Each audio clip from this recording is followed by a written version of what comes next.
Boss, anong marirecommend mong CVT full set para sa NMAX? So, sakto boss, meron tayong 4S1M na full CVT set. So, pakita ko sa inyo, pang NMAX, Aerox user, pwede siya, version 1, version 2, pwede siya mga boss. Kung napanood nyo yung vlog ni Rib Motovlog, shoutout sa'yo bossing. So, ito yung pinakabit niya sa kanyang Aerox. So, ito boss, ang package natin dito is drive phase, tapos meron siyang tuning washer. So may pulley. So yung backplate nasa loob bossing ha. Tsaka slide piece niya. So yung bola natin is 7 grams.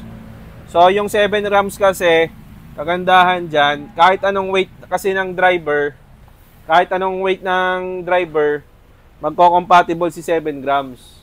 So syempre tayo, mabigat tayo, may angkas pa tayo, di ba? Kaya 7 grams ang nilagay nila dyan. So, ang center spring nila is 1-2. Tapos, may pulley bushing na rin siya. So, clutch bell. Makikita mo naman to boss. Clutch bell natin. So, nakaregroove na rin siya. Tapos, yung clutch lining niya, may kasama na rin siyang clutch spring.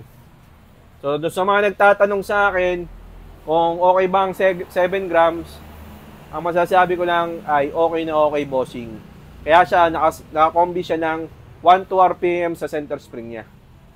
Yun, boss. So, ito, boss, napakaganda. Ang price lang nito is around, nasa 4,000 plus lang, mga bossing. So, itong ating 4S1M. So, yun. So, nakapost naman ito sa atin.